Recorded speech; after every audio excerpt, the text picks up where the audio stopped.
Student Symposium here at Harvard Law School.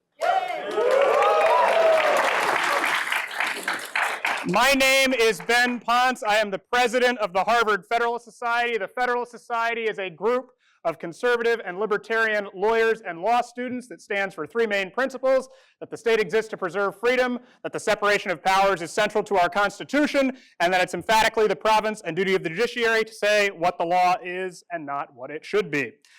Thank you for joining us tonight. We want to extend a special thank you to those who have financially supported this symposium, to those who are speaking at this symposium, and most especially to the more than 700 registered guests that are with us here in Cambridge.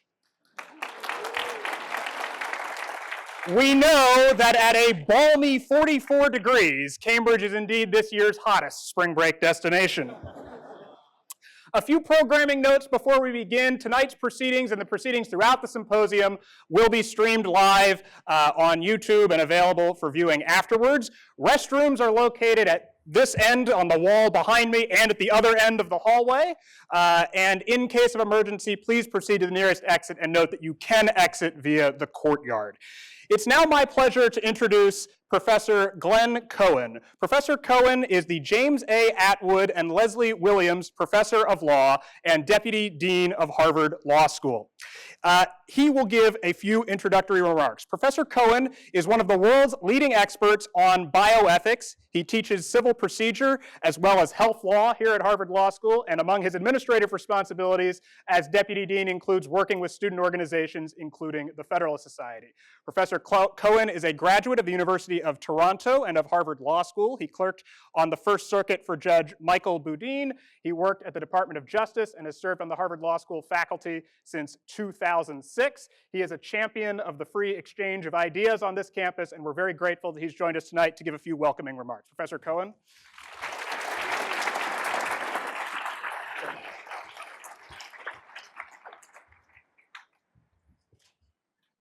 Did you hear me all right? How's that? No? Somewhere in between? Oh, we'll start with that. Okay. So, at a gathering once upon a time, very much like this one, my then boss, Elena Kagan, when she was Dean of Harvard Law School, famously said, "I love the Federalist Society, but you're not my people."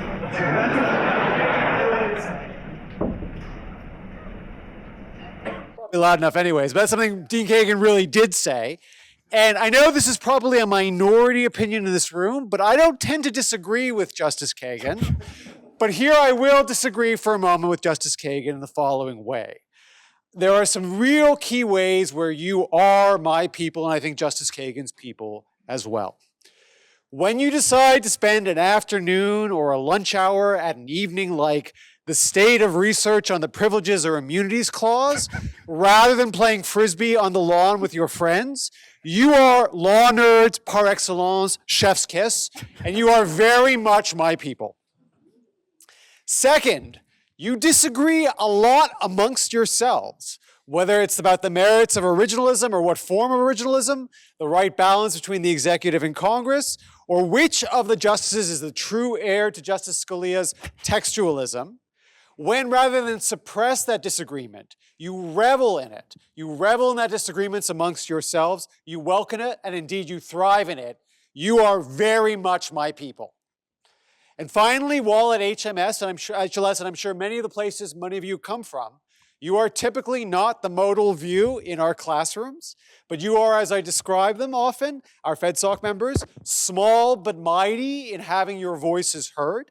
When it's much easier to be intimidated, to be quiet, not to express yourselves, not to stand up for what you fervently believe in, and not to express it as eloquently as you do, you are very much my people when you resist those impulses and say the things you believe. So it's a pleasure and an honor to have you, my people, here at my school, Harvard Law School. I want to thank the organizers, and I hope that those of you who are visiting here for the first time will come back, and I hope you have an amazing weekend. Thank you very much. Thank you very much.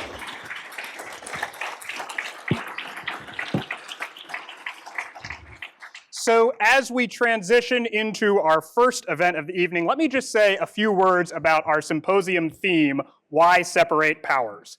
For many of us, I imagine this question seems like it could border on the banal. Indeed, of the last 42 student symposiums, no fewer than 9 of them have addressed some aspect of the separation of powers. But this year, we do hope to approach the question in a slightly different way. And to tell you about that approach, I'd like to tell you about a woman named Elizabeth Willing Powell. Many of you are doubtless familiar with the famous Pennsylvanian, Ben Franklin's famous statement on September 18th, 1787, as the Constitutional Convention was wrapping up, that he said, "We would have a republic if you could keep it." Others of you are presumably familiar with Justice Gorsuch's book called A Republic, If You Can Keep It. But Ben Franklin didn't make that statement sua sponte. Indeed, according to the Journal of Maryland delegate James McHenry, a woman named Elizabeth Willing Powell asked him, "Well, doctor, what have we got, a republic or a monarchy?" The daughter of the Philadelphia mayor and one of 11 children, Powell was by this point a Philadelphia socialite. Beginning with the First Continental Congress in 1774, she and her husband Samuel opened their home to delegates and hosted frequent dinner parties and salons to discuss the issues of the day. During the Revolutionary War, British soldiers commandeered her home and plundered her city, both episodes of which seem to have left a lasting impression. But by the time of the Constitutional Convention, Powell had resumed her hosting duties, witnessing lengthy and weighty deliberations about just what kind of government these states would form. So it likewise seems safe to assume that the question that she asked was truly what was on her mind. Would this new country be a monarchy or a republic? Her home having been seized during the war, she understood the stakes of arbitrary government power, and her question was one of structure and of process. Who would decide to what laws Americans would be subject?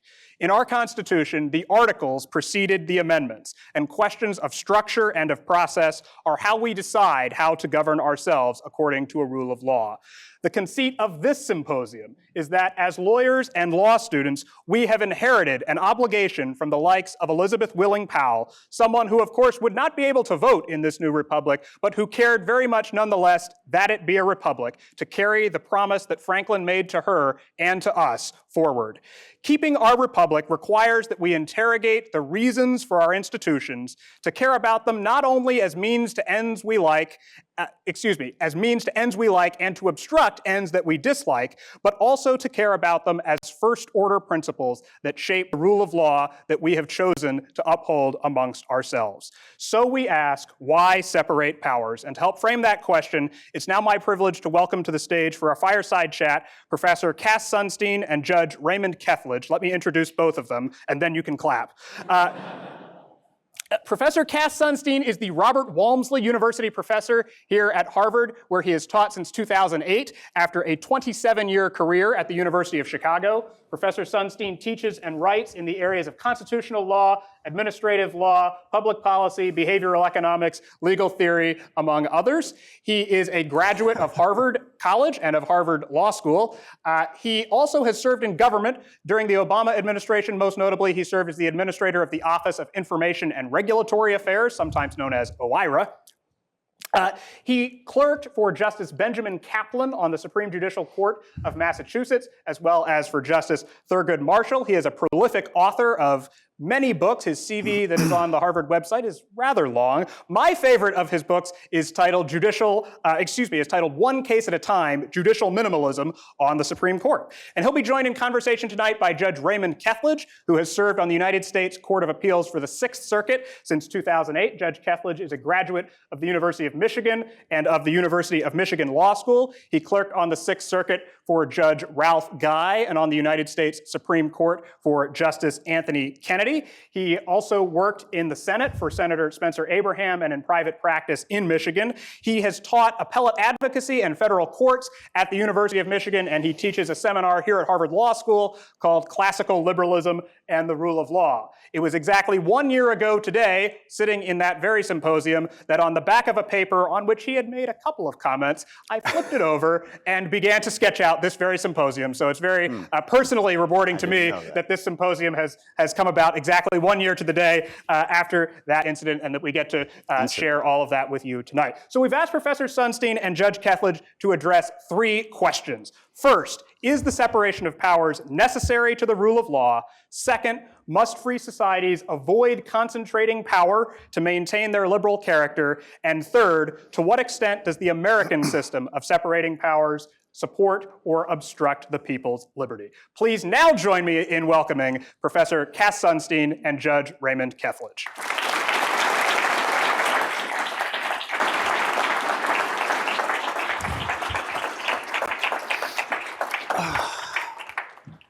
All right, can you hear us? Can you hear me? I think it is on. The light's on.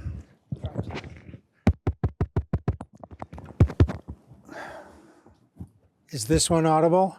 Doesn't sound like it. Can use our trial voice. How's this? Hello, hello. Hello, hello. I think that's Yay. working. Is mine working? Yeah. That, I think, was an exercise in the separation of powers. You just saw it for real. So our first question is the separation of powers necessary for the rule of law. I think I want to pause for a moment and say, first, thank you all for doing this and for having us. And second, that Justice Scalia, among others, said that legislative history is like looking over a room and finding your friends. I'm kind of doing that now and seeing many people who are friends. So it's wonderful to see you. Hi, Eugene Meyer. Thank you for being here. Hi, former students galore. Thank you for being here. This is the issue we're now discussing is much debated among separation of powers aficionados. And I think I'd like to say that the word necessary might mean logical necessity, like 2 + 2 = 4. Separation of powers and rule of law don't have that quality. There have been societies in the history of humanity, Professor Vermeule has recently written about this, that have embraced the rule of law, not the separation of powers. But I think I want to say it's a neat trick to have the rule of law without the separation of powers. And if this is boring you a little bit, I want to say that we are in Cambridge, Massachusetts, which is not only Harvard, it's where someone on a horse rode to Concord, Massachusetts, not Paul Revere, someone who's actually more important to the alerting to the presence of British. And so we're right near the foundation of the American Revolution, to which the separation of powers and the rule of law were crucial. If you don't separate the legislature and the judiciary, then Houston, as Tom Hanks famously said before he was an actor, when he was an astronaut, Houston, we have a problem, because the separation of legislative and judicial power is essential to preservation of liberty under law. If you don't separate the legislative power and the executive power, there must be some saying from some movie in which Tom Hanks starred, maybe when he played a little kid and was jumping joyfully. Remember that one? He was like 19 years old, but he was really 35. Okay, if you don't separate the legislative and executive power. It's called Big. Big, that's the name of the, okay, Big. They're a This is different generation. This is a big point, that separation of the legislative and executive power is essential to liberty, because the executive's authority to say, no, we're not going to prosecute you, is a safeguard of human freedom. The separation of executive power and judicial power is also essential, not in the logical sense, but in the empirical sense to liberty. If the executive power and the judicial power are fused, then the ability to preserve human liberty against the power of the executive, and I'm looking at Professor McConnell, who's written on this kind of thing with great eloquence. That's a Judge McConnell, Professor McConnell, both. Two honoraria, but not financial. Two names. The separation of those authorities, that is executive and judicial, is also essential to liberty. So a theme is emerging, isn't it?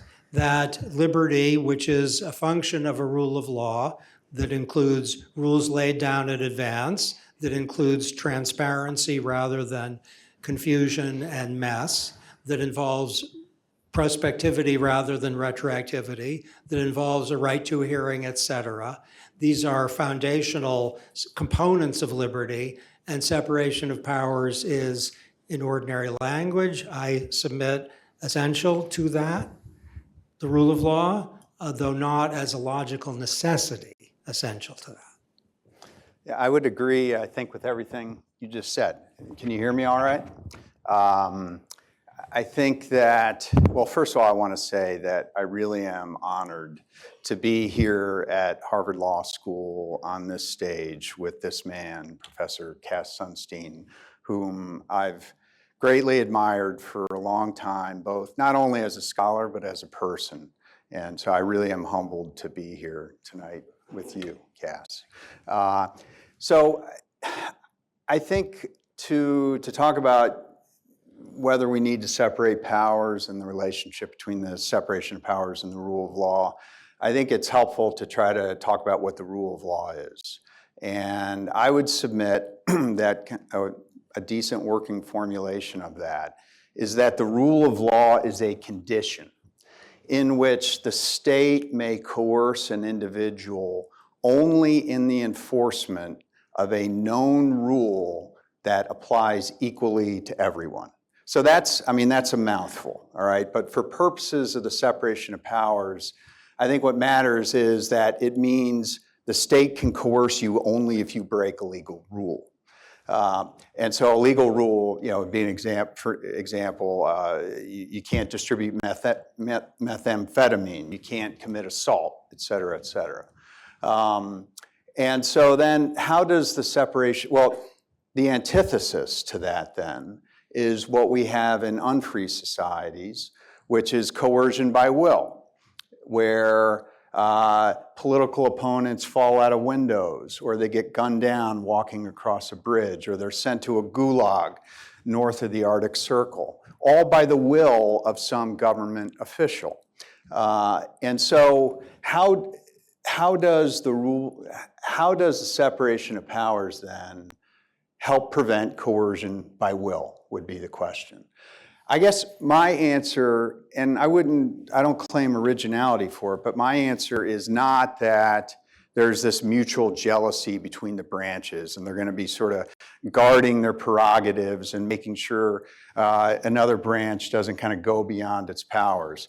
I think the legal history of the 20th century shows actually quite the contrary, that at least the judicial and the legislative branch have been quite willing at times to cede substantial power to the executive. So what is it then about the separation of powers? I would suggest that what is most important about the separation of powers is the requirement that any particular act of coercion be approved by 3 different branches. The requirement that it have the concurrence of 3 branches. And so, let's say, for example, a money laundering statute. You need, in order to be coerced for money laundering, the Congress needs to pass a law that prescribes money laundering, which is actually a complicated offense. And then the executive needs to choose to enforce that law against some individual, presumably based on a belief that that person engaged in conduct that violates the legal boundary drawn by that rule. And then an impartial judge needs to first agree, probably, with the government's interpretation of the legal rule, and then probably a jury would have to find facts, namely that the person engaged in conduct that violates the rule as interpreted by the court. That's a lot of concurrences, and it would be difficult to coerce by will someone who had not violated the rule when you have the requirement of those 3 concurrences. And so I think that the separation of powers, by making coercion by will so difficult, the separation of powers, I agree it's not logically necessary to the rule of law, but as a practical matter, I think I think it's as a practical matter, at least looking at Anglo-American legal history, which are the kind of blinders that I have, I think it is essential, and that we consolidate power at our peril. I mean, Professor Sunstein talked about a couple of particular combinations of power. So if you combine if you combine the executive and the legislative powers, I mean, what could a malevolent actor do with both of those powers is one way to think about this. And so, you know, the first thing I would do if I were that actor is I would write a vague law. That allows me to target individuals for prosecution based on my will. But this isn't about whether they deserve it. It's I want to get certain people. I might have an enemies list, what have you. And so I'm going to write a vague law. You know, you can't do things to the detriment of national security or disturb the public order or whatever it might be. And then I'll go ahead and prosecute that person. Now, there is a check in that scenario, which is that you still have a judiciary that has to sign off on the idea that you're correctly interpreting this rule and that this person, in fact, engaged in that conduct. That said, I mean, as Robert Jackson said in a speech in 1940 to a conference of U.S. attorneys, I mean, Robert Jackson was truly a great man. And so he says to a conference of U.S. attorneys that the prosecutor has more coercive power than any person in America. And so there can be an awful lot of coercion in terms of deprivation of your liberty and property before the judiciary signs off. So this isn't, you know, the separation of powers is not an airtight solution. Judicial plus legislative, well, in the old days, that looked like bills of attainder. We haven't had one of the, bill of attainder is when the legislature passes a law which doesn't prescribe a general rule like thou shalt not kill or whatever. It prescribes a particular outcome, that so-and-so is guilty of treason and shall be punished and forfeit all his lands and property. That's what a bill of attainder looks like. We haven't had one of those since 1706, so I think we're in the clear. And the Constitution actually specifically forbids them. The more likely scenario, and one that I think unfortunately does happen, is where, so part of the judicial power is to declare what the law is. It's only an incidental power, by the way. It's incidental to doing what is the real judicial power, which is, as Chief Justice Marshall said, he said the province of the judiciary is solely to decide on the rights of individuals. That's it. We just decide the rights of disputants in front of us. As an incident to that, we have to declare what the law is, because to decide the case, you have to say what the rule is. And so the court has the power to say what the law is. And if I bring an agenda to my decision in a case, let's say I just think there are just way too many class actions, and we're just going to start to crack down. You know, Rule 23 is sort of closed for business as far as I'm concerned. And so so that's the rule of civil procedure where it specifies the requirements to certify a class. If I'm going to introduce my will into that, I will distort that rule, which is in a sense legislating, and that will result in either an absence of coercion where maybe there should be, or coercion where there shouldn't be. The thing about the judicial and legislative combination is at least the judiciary is passive, okay? We can't go get cases. It's like being in a deer blind. I mean, the deer has to come to you, you can't go to the deer, okay? And if the deer doesn't come by, then it doesn't happen, right? So the potential damage is limited in this instance. What I think is the really dangerous combination, short of a total consolidation, the really dangerous combination is the executive and the judiciary, because the executive can choose his targets. They can go roaming around and go get the people they want. So you have that executive power to bring a prosecution. Meanwhile, if you're also exercising the judicial power, that that has in it the power I just mentioned, the power to declare what the law is in that particular case. And so this executive who has judicial power has really a quasi-legislative power in that case to say what the law is. And then that same prosecutor, so to speak, who's bringing the case also determines liability, or in a civil case, or guilt or innocence. That is it. So that combination really does, I submit, open the door to coercion by will and to undermining the rule of law. And it's that combination I think is particularly dangerous. I thought that was fantastic, if I may say. What I loved about it was the crisp definition of the rule of law as coercion only pursuant to clear rules laid down in advance. The kind of canonical understandings of the rule of law are more 8-part. Prospectivity, no retroactivity, operates in the world as it does on the books, no inconsistency or unduly rapid changes in the law, clear and transparent, and there are one or two others. Simpler is better. I also love the thought that we need 3 concurrences before coercion is brought to bear against persons. And when we think of the American Revolution and the concern about taxes, et cetera, and arbitrary taxes and taxation without representation, there's a connection with what the judge was saying. So I thought that was fantastic. I'm thinking that there are a few other things which are not primary, but which are relevant. And so let me throw them out there as separation of powers benefits, which are associated with the rule of law, but maybe not reducible to it. One is our founders wanted a deliberative democracy. That is a system that combined accountability with reason giving.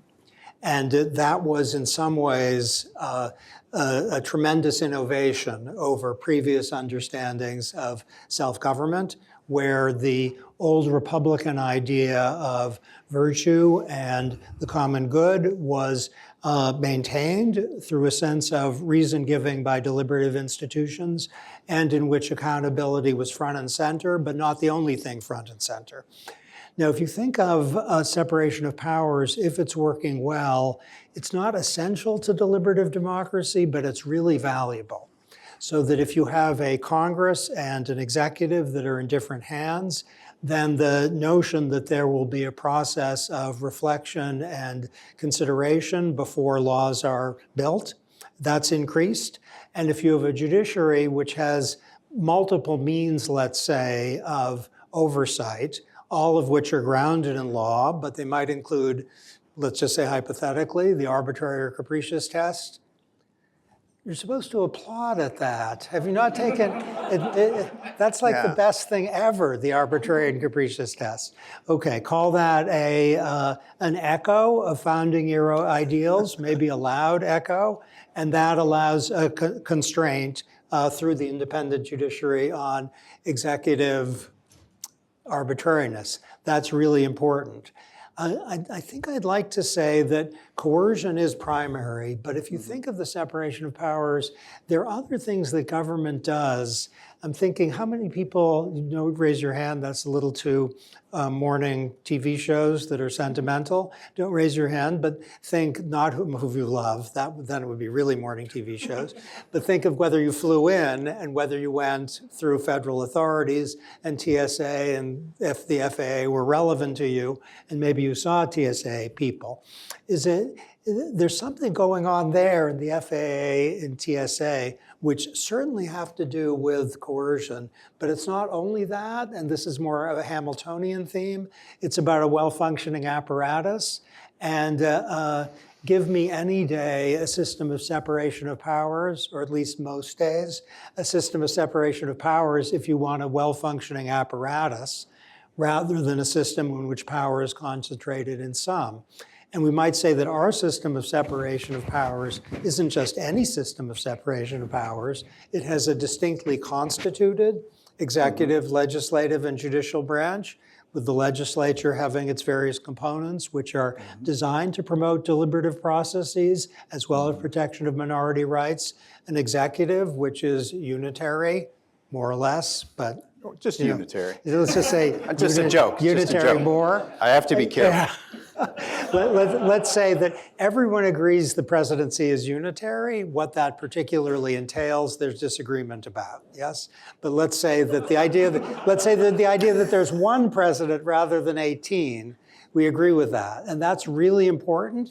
It has to do with something that's essential in the founding view to execution of the laws. That's a particular conception of the separation of powers. It's not inevitable, and the judiciary has life tenure, salary protection. Yeah. And that's Such as it is. and that's salary protection, not salary so much.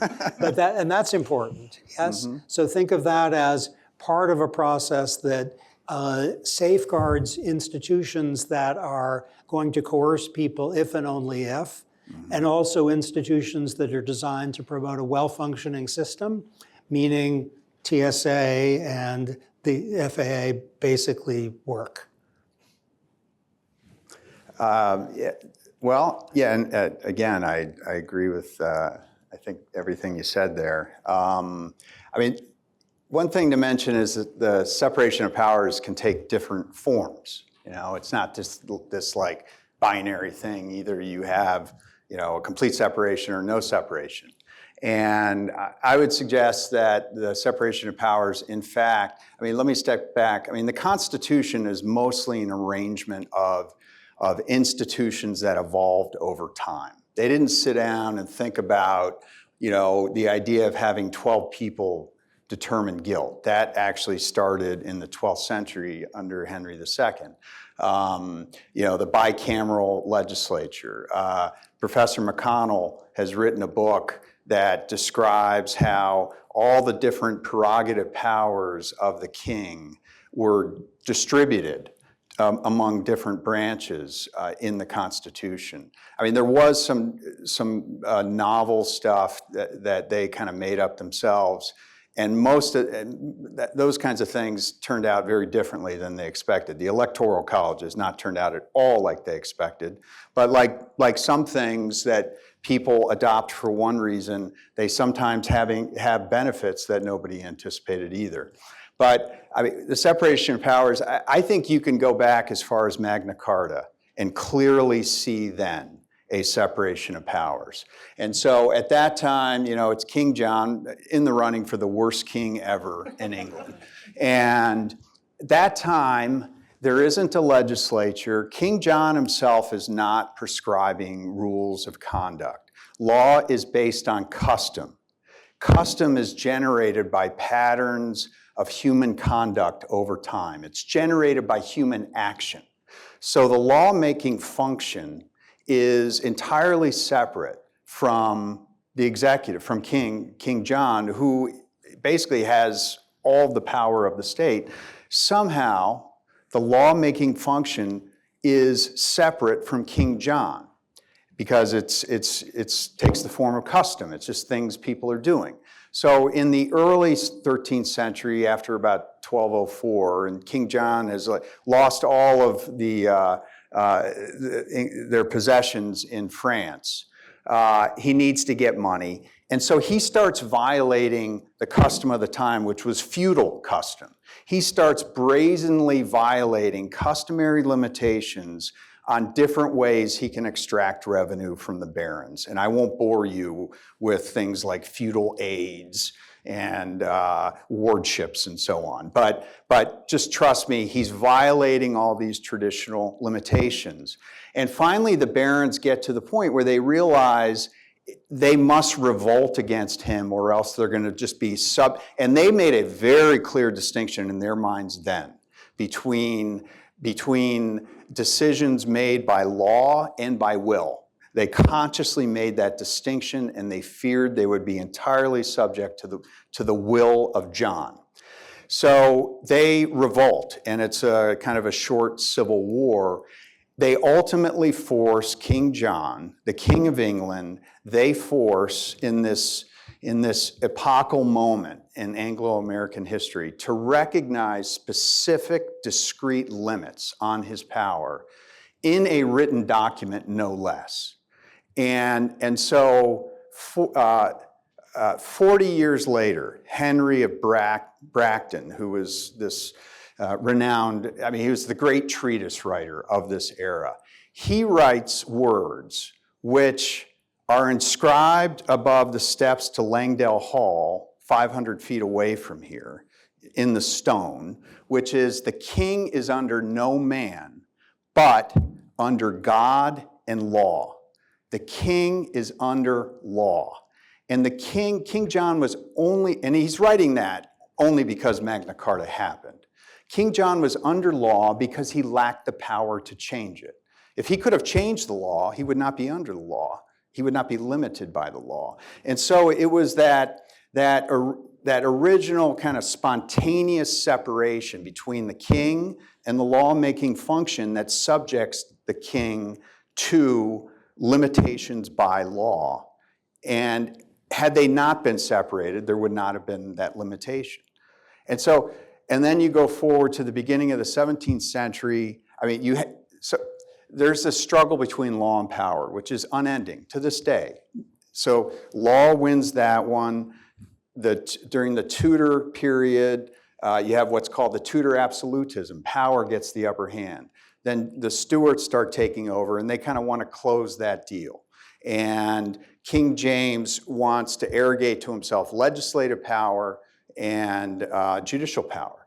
And the Winston Churchill of English legal history, Edward Coke, to his face tells James, you lack the power to do this. And by the way, you don't know anything about the law. So Coke is not invoking the separation of powers as such. Nobody is up to this time. He's just spelling out the demands of the common law, the customary law. He's being descriptive, not prescriptive. And it's only during the English Civil War that people then look back at these recent decisions and realize there is this separation.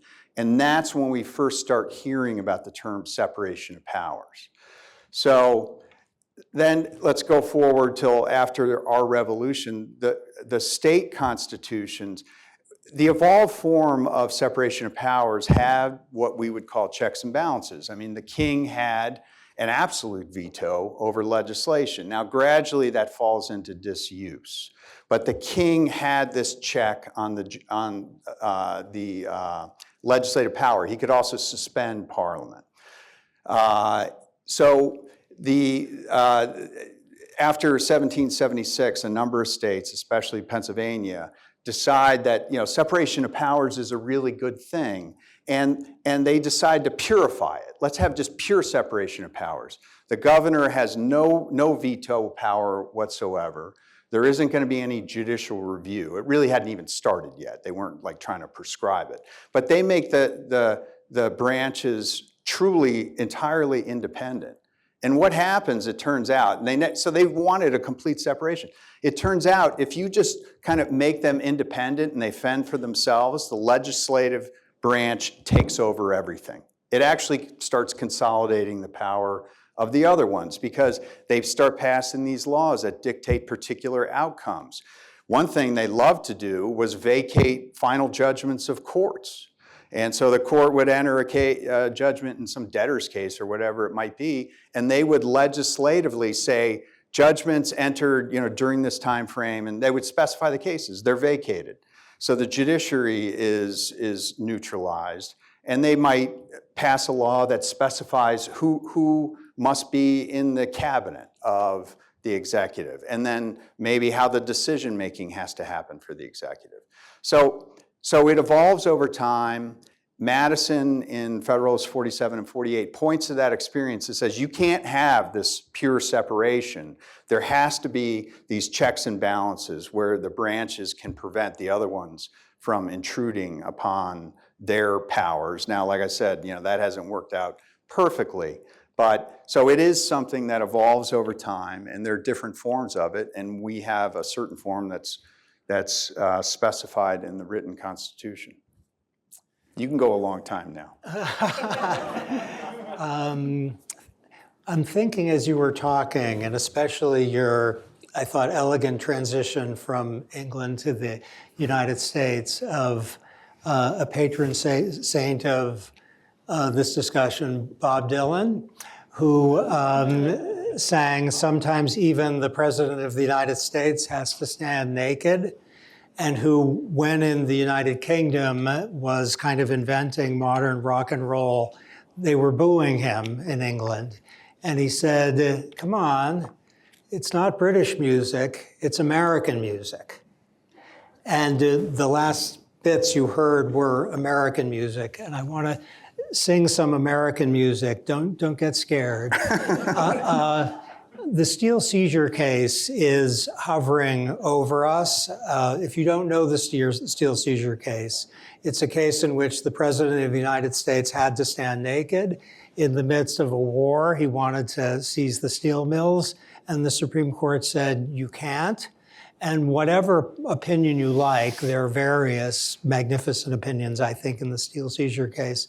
They all said there's a sharp separation between the legislative authority and the executive authority, and the President of the United States can't, even in the name of national security, claim an emergency power which allows him to seize steel mills.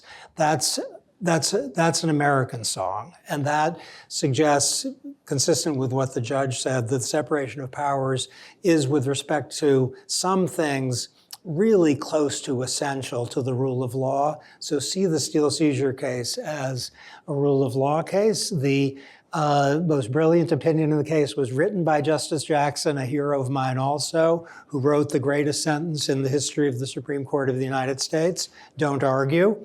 That's not the sentence. That's my that's my plea. The sentence is, compulsory unification of opinion achieves only the unanimity of the graveyard. That's a sentence which is, I think, electrifying in certain times in American history, and maybe this is one. Compulsory unification achieves only the unanimity of the graveyard. Think, if you would, of, for a moment, maybe with grief, of recent events in Russia, and think for a moment, if you would, with jubilation of some things which are enduring in this nation. So steel seizure case, compulsory unification of opinion achieves only the unanimity of the graveyard. Good luck with compulsory unification of opinion in a system of separated powers. Good luck with that. You won't get it. The other case, which the judge's comments reminded me of, I hadn't thought of it for this, is a case of surpassing beauty.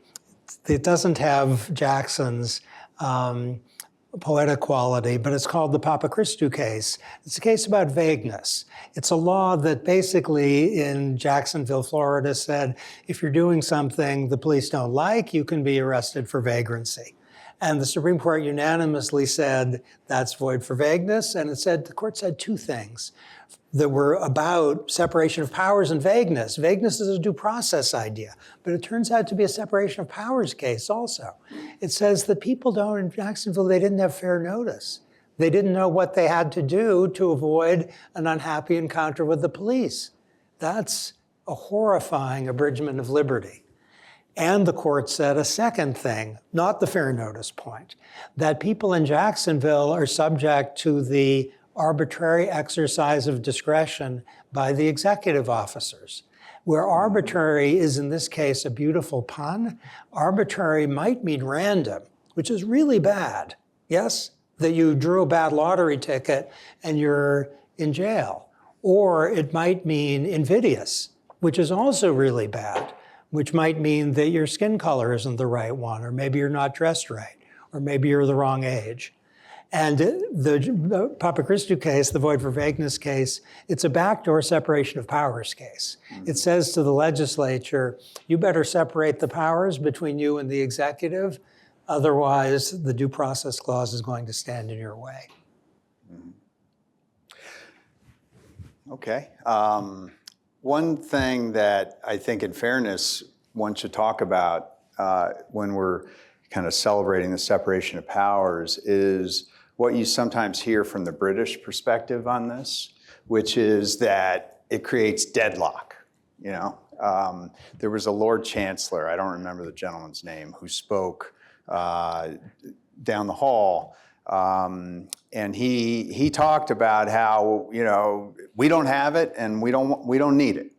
Now they do have it more than they realize, because the judiciary really is separate. But his point was that the executive is actually kind of is de facto a subgroup of the legislature. And so you have that degree of consolidation, and they both, in all of the, and the majority of the legislature and the subgroup, you know, the cabinet, whatever, they belong to the same political party. And he was saying that in our system, when you have not only separated powers, but divided powers. So, you know, you have the three branches are separated, but then the legislative branch, at least if we're doing it by Article 1, Section 7, like the Constitution says, you go down and it's divided into two chambers, the House and the Senate. And then the president obviously either has to sign the legislation, or you need an overwhelming majority in the form of 2/3 of the members of each house to support it. And so his point was, and Charles McIlwain had some of the same concerns during the Depression era. He was a great scholar of constitutionalism.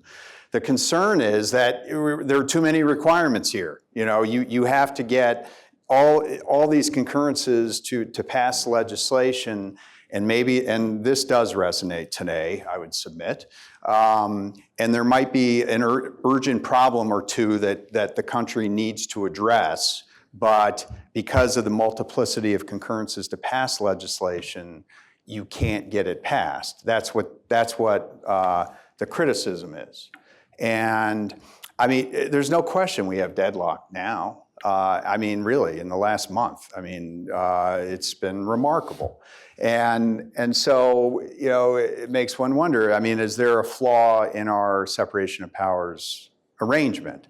I mean, the former Lord Chancellor thought so. I mean, I'm not sure. There is no mechanical solution. Once you get to a certain degree of dysfunction, I think there is no mechanical solution for it. And so I would not necessarily lay kind of what we've been witnessing at the doorstep of separation of powers. Maybe it enables it to some extent, but you know, the framers were not utopians by any means, and they didn't have this kind of utopian vision of man's goodness. Quite the contrary, I would say. That said, and others might know better than I, Michael McConnell surely knows better than I, but I bet that they thought that a critical mass of legislators would at least be trying to answer the same question, which is what's at the end of the day, what's best for the country, not what's best for the party, not what's going to get me on a cable TV show, whatever. What's best for the country. And we, through most of our history, we had that, I think. You know, you had Reagan and Tip O'Neill getting together. You had Sam Nunn and Phil Gramm. We called these people adults. And if you just don't have a critical mass of people, if the members of these bodies are not trying to answer the same question, or the question just isn't what's good for the country, then I don't think separation of powers I don't think there's a mechanical arrangement that is going to fix that. It's a fantastic question. So I'm thinking 2008, 2009, it's funny how memory recedes, but in Washington, D.C., the stores were all closed. So I'm not wearing one of the 17 suits I got because you could buy them for a nickel in Washington, D.C., 85 cents for 17 suits. But it was a horror all over the country then. We were on the verge of a depression, maybe, and certainly it's called the Great Recession. It was extremely dangerous. And laws were passed that helped, and that we didn't have a depression. And separation of powers, whether it was ideal, it wasn't a preventative measure. And a more vivid example, maybe, just because of its drama, is after 9/11, a bunch of things had to be done to secure the nation against the threats, and they were done. Mm-hmm. Democrats and Republicans worked together. So what I'm thinking is, with respect to many crises, the adults, or at least the near adults who know the stakes are very high, they do work together. It happens.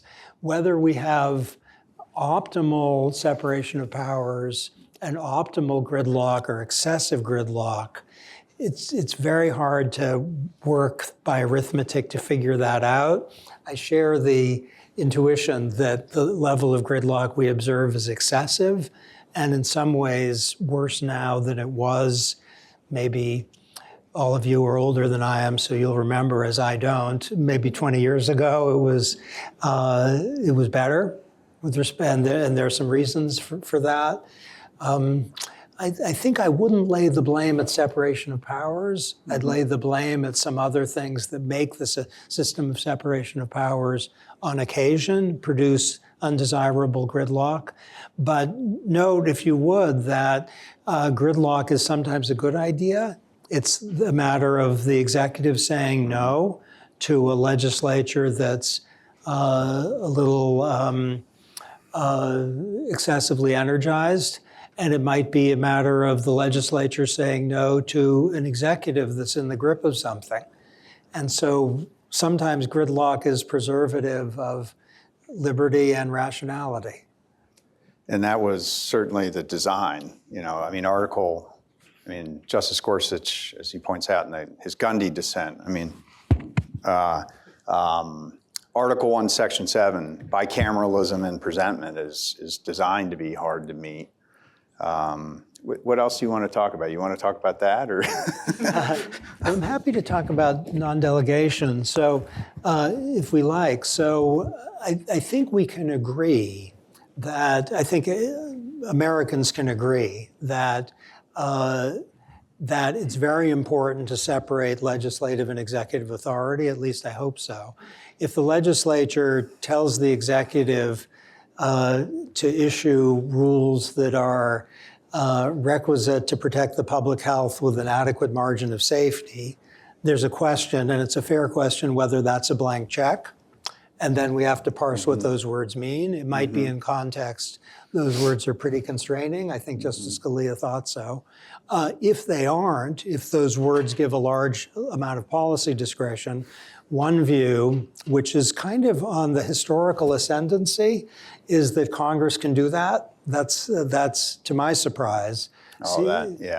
Seems to be historically, its stock has risen over the last. Are you talking about the Mortensen and Bagley article? Yeah, and there are about 5 others, all of which are reaching the same basic result.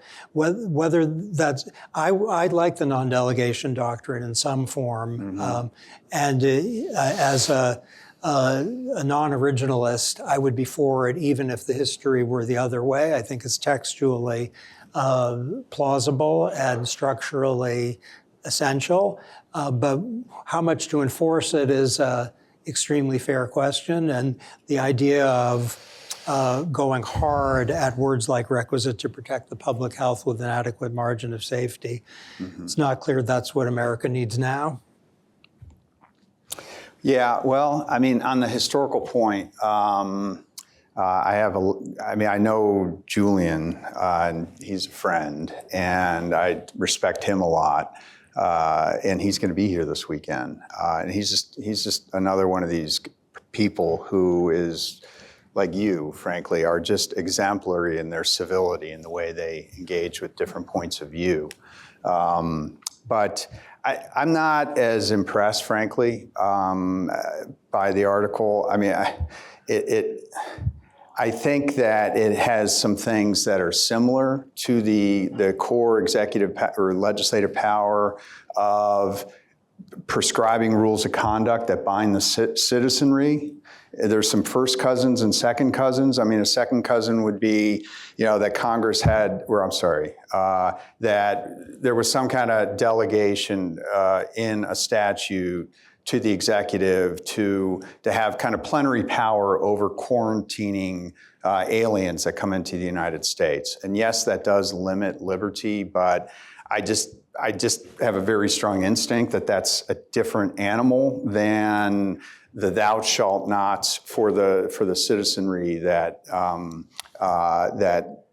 that is really what, I mean, Justice Gorsuch had his description of the legislative power, and which is that it's rules that are binding on the conduct of like particular individuals or something like that. And I just didn't see too many examples of that. There's sort of regulation in the territories and that sort of thing.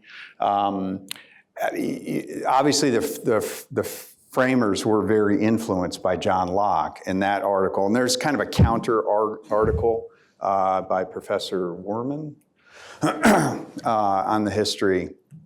And so, I mean, there's a dispute about what Locke means. It's the only reason I know is because we just taught it in class yesterday. Okay, I'm not trying, this is not pedantry.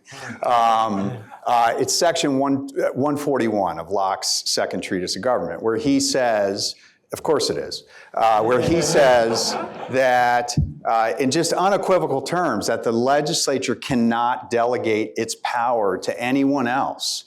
And no, it says it cannot transfer, in fairness, cannot transfer its power to anyone else. And the power that is delegated to the legislature, they cannot transfer. Those words, delegate and transfer, are in fact used that way. And the Mortensen and Bagley article says, well, transfer is different than delegation. Transfer is a permanent alienation, like Congress is just permanently ceding its power to the executive.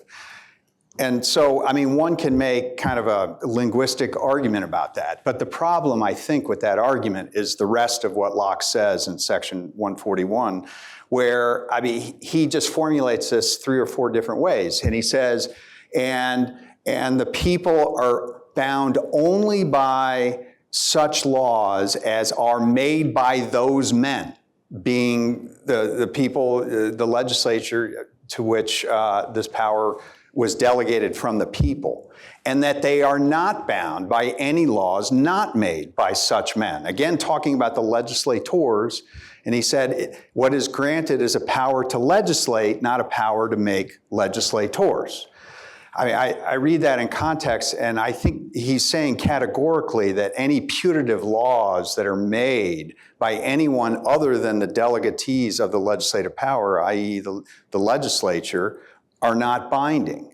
Now, it's not to say that Locke's Second Treatise is part of the federal Constitution, but if we're trying to understand the history, I mean, there was no political philosopher, I would submit, who was more influential on the framers than John Locke.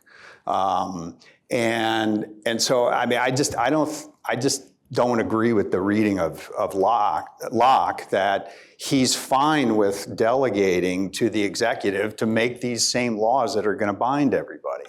But I mean, one thing, both of us are Hayekians, right? And so the one through, or at least one through thread that runs through Hayek's writing is just this posture of intellectual humility, just a recognition of the severe limitations on the knowledge of any one individual.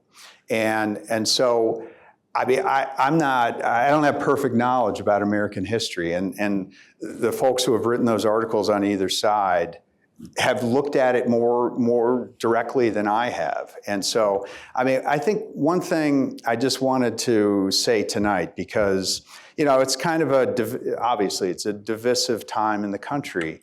And I think that we should always be open to elements of truth and opinions that we don't agree with, or to being just proven wrong, you know. But that's my sense of it, is the history doesn't support it, and the Constitution says all legislative power shall be vested in the Congress. I mean, I don't think the meaning of all has changed since that time, and if all legislative power is vested in the Congress, and then the question is, well, can they pass it on to somebody else? And I guess, I'm not going to say too much, all right? but But I mean, to maybe go to the particulars of the non-delegation doctrine, I mean, like Justice Gorsuch says, he doesn't have any problem with fact-finding by the executive and with filling in the details. And it's kind of fascinating to think about what those might be.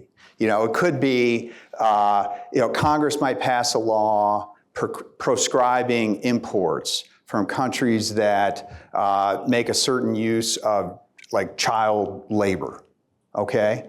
And Congress doesn't know who those countries are, or they needn't know, but they could just say that and let the executive make the finding based on the executive's very likely much greater knowledge, particularly in real time, about what countries are doing that.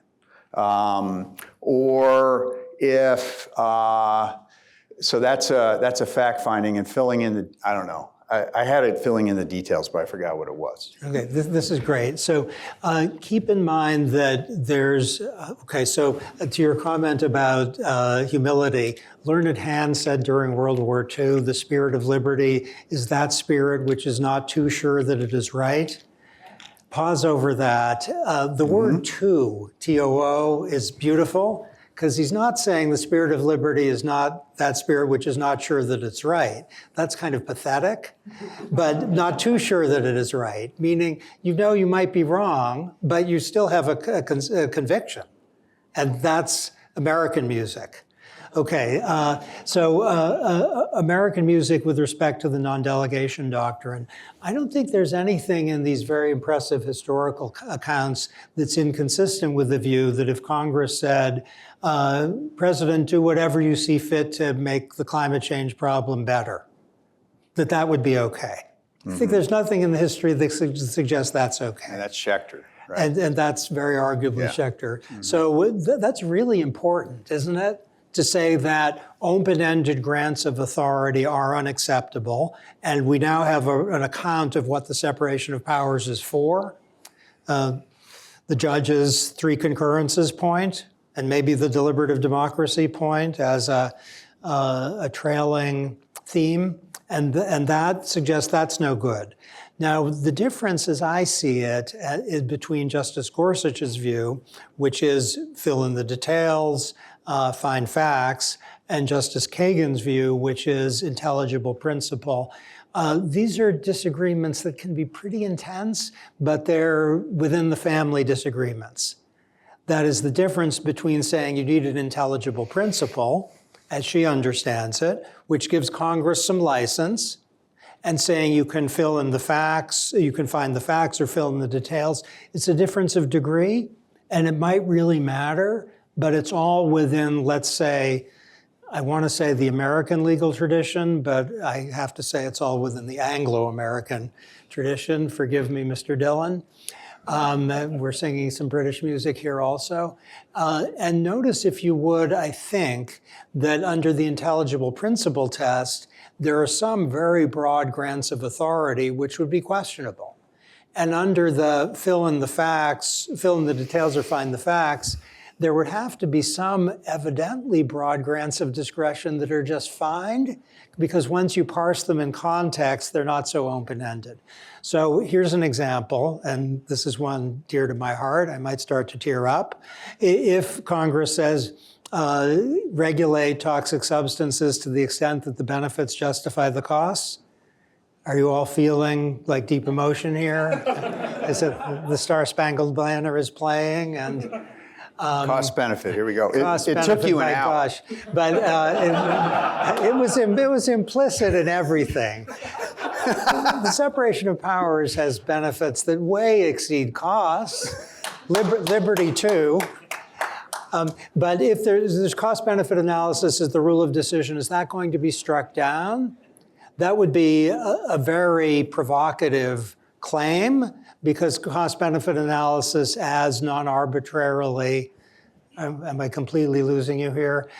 Cost-benefit analysis as non-arbitrarily carried out is not, I want to do this, I want to do that. The difference between a Republican and Democratic administration with respect to the application of cost-benefit analysis is narrow.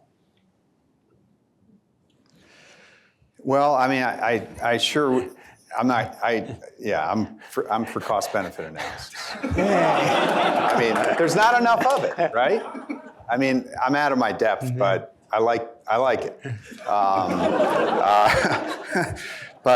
And I certainly agree that, intelligible, principle, and fill in the details, they're both within the American legal tradition. I mean, we're not talking about like illiberalism or something here.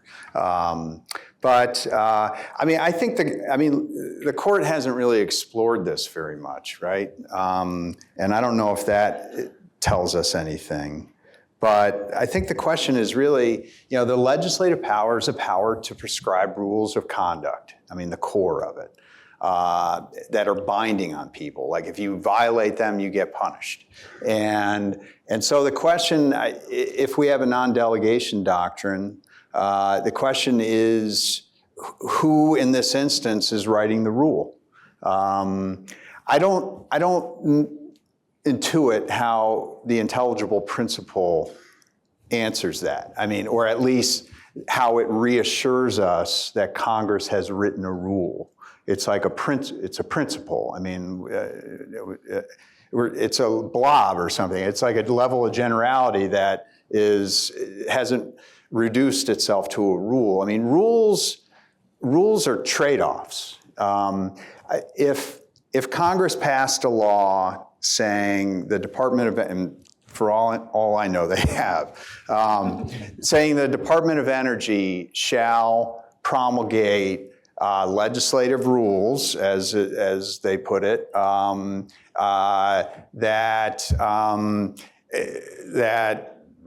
like require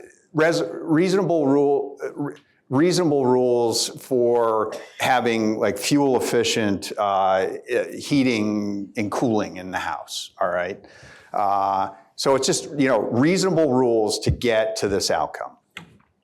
Now, I would think that maybe Congress would actually have to specify some sort of hierarchy in the trade-offs that the agency should make. I mean, if it's just like, give me reasonable rules, well, it's always trade-offs. I mean, nothing's free, right? Everything's scarce. There's always scarcity we have to deal with if we're talking about any kind of economic issue. And so how do you make the trade-off? And if Congress is really writing the rule and the agency is using its expertise to fill in details, it would seem like perhaps they have to specify this is the most important thing, and these two things are pretty important, but not as important as that thing, but keep in mind this thing, and then have a reasonable answer to how you do those trade-offs. I mean, that's one thing, but just like reasonable, and then everybody's got to get a heat pump 10 years later. I mean, that feels like legislation from the executive if that were to happen. I think whatever we think of the details, to the second point raised by our president in the room, not in Washington, our local president, which is about concentration of power, the statement just made is connected with that. And I would say that if anything, the centuries since the US Constitution speak more loudly to the continuing horror of concentration of power. Mm-hmm. That what we've observed and what we observed is testimony to the correctness of the American rejection of concentration of power. I was in China a number of years ago, actually, and I taught. This is too perfect. I taught Papachristou, the vagueness case. And the reason I taught it was I wanted it to be a kind of background principle before we did American administrative law. Because in the US, when you teach Papachristou, it's usually kind of old and dusty and self-evidently right.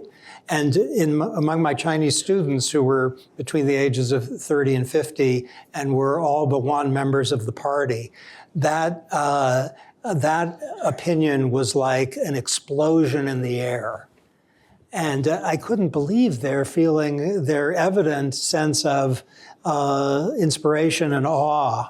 And I asked them after, what why was Papa Christou producing that reaction? It was a background case. And the answer was, they said quietly, reading Papa Christou makes communism seem very dark. And they wouldn't say that on the record. But it was about the freedom-maintaining characteristic of separating, in that case, legislative and executive authority, with the judiciary there to police the boundary.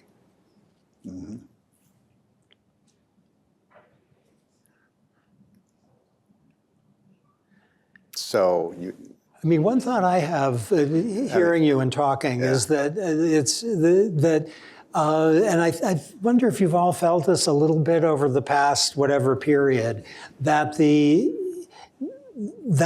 among people who prize the American constitutional order, let's say, the debates are important and sometimes fierce, but they are within a domain of commonality. And I think it's the liberal tradition broadly understood. If you don't like that word, then there's another word. But that's kind of, as these things go, thrilling to observe.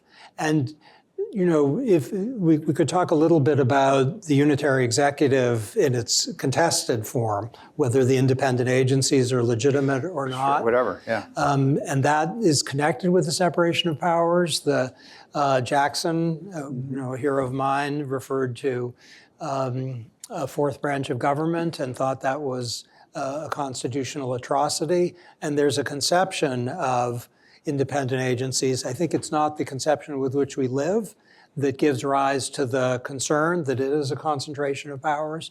And of course, the Consumer Bureau case in the Supreme Court Saylor law reflected an insistence on the separation of powers, such that if you had an agency that was operating free from presidential control and combining, in a sense, traditionally separated powers, that's a constitutional violation. So I think these are really important issues to sort out. Chevron is another one. Reading some of the debates over the Chevron case, there's a conception of Chevron.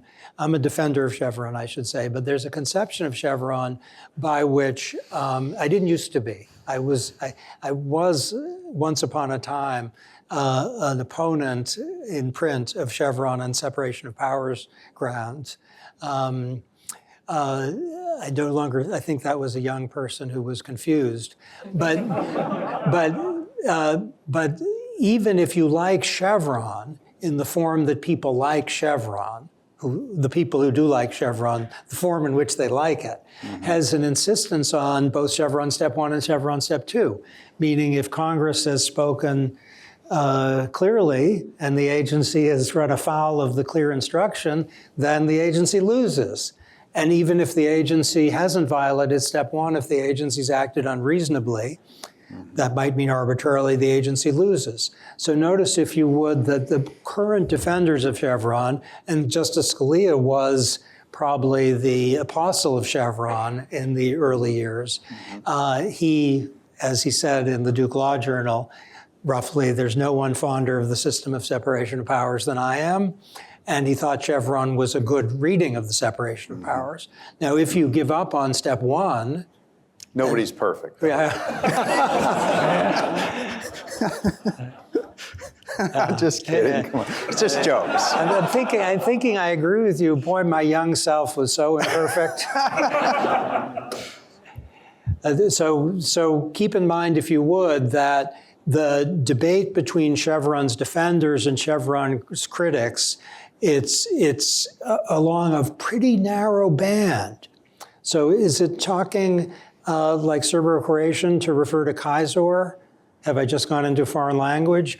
Kaiser is a case which retains judicial deference, so to speak, to agency interpretations of their own regulations. Justice Gorsuch said this is a zombie doctrine. And he meant that as it's dead. And the alternative view, it's the living dead, and that's okay. because there are cases in which a regulation is genuinely ambiguous, an agency is interpreting it reasonably, the court thinks, I don't know what that means.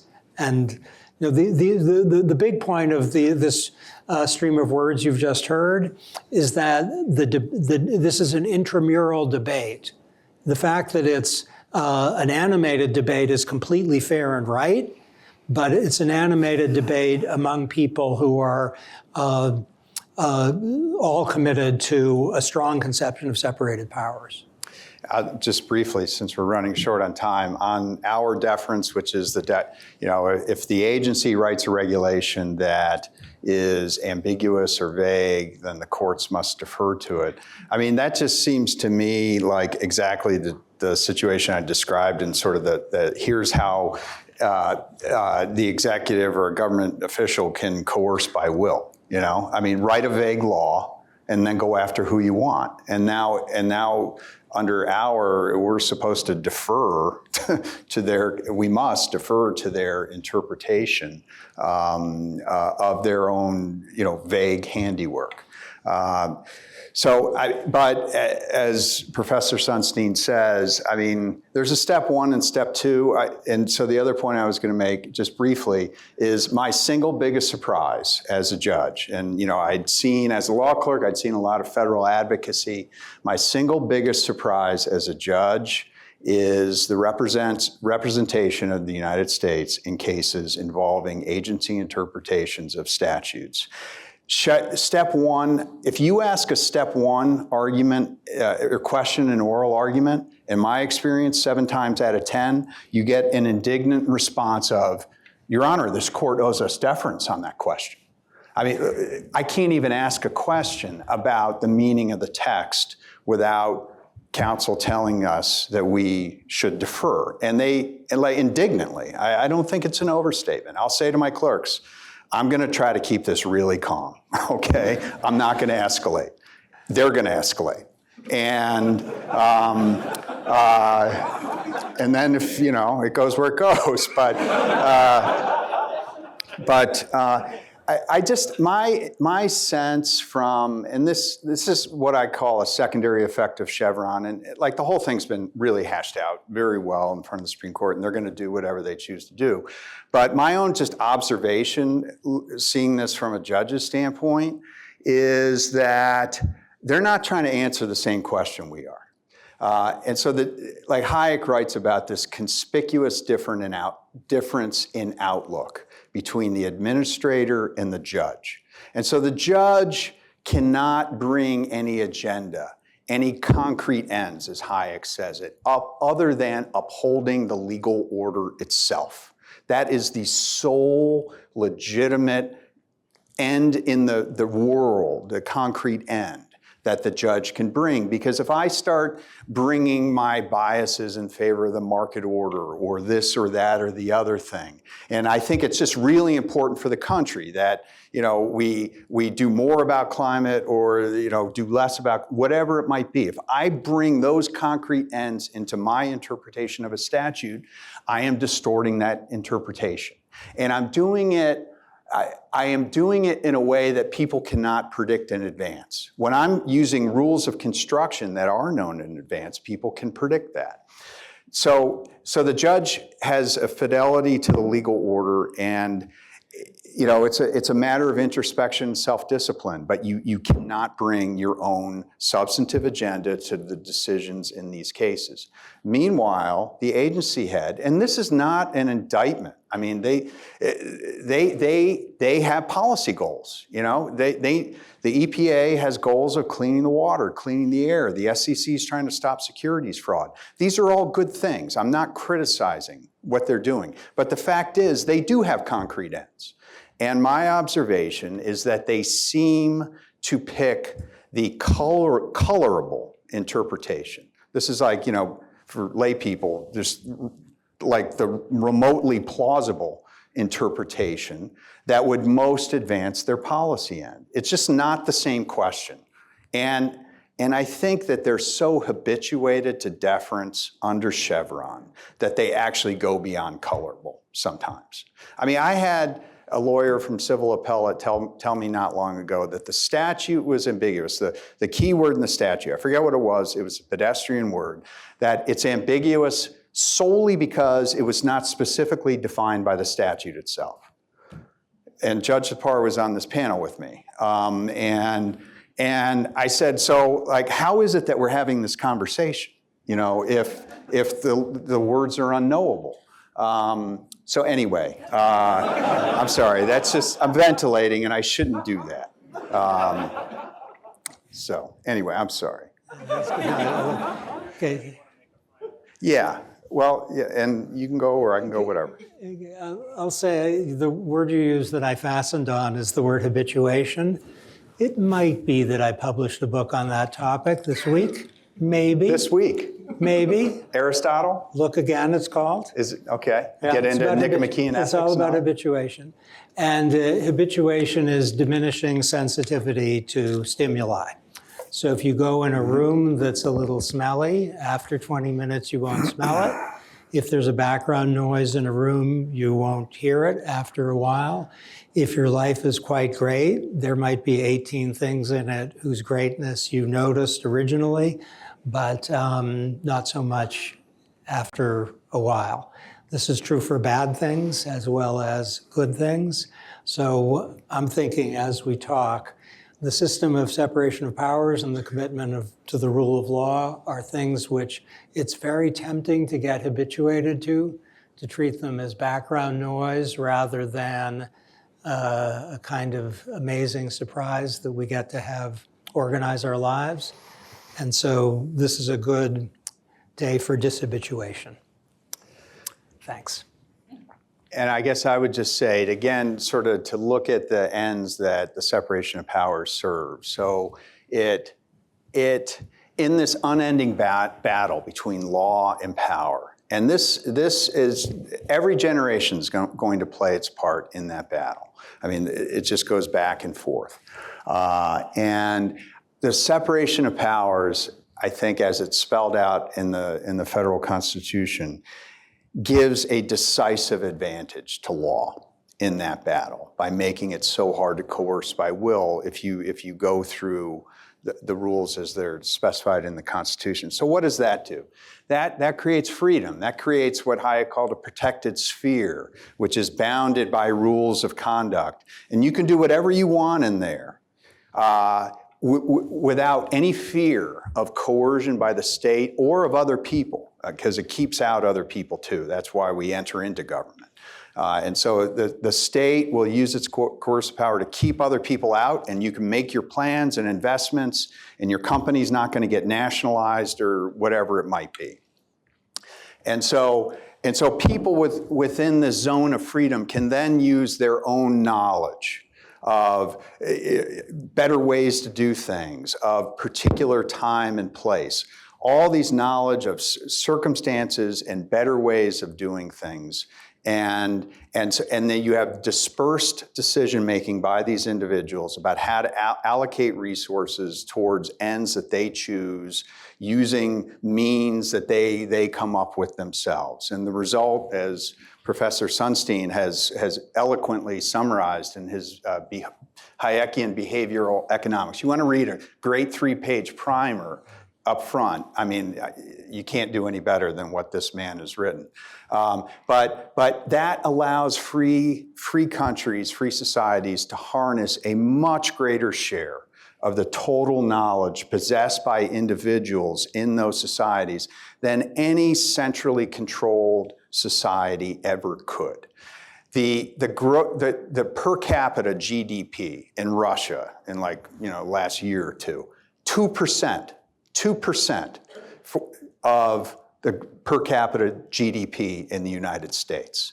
And that's, among other things, it's because of the greater use of knowledge and the freedom that is created by the separation of powers that we have here and that they very much do not have there.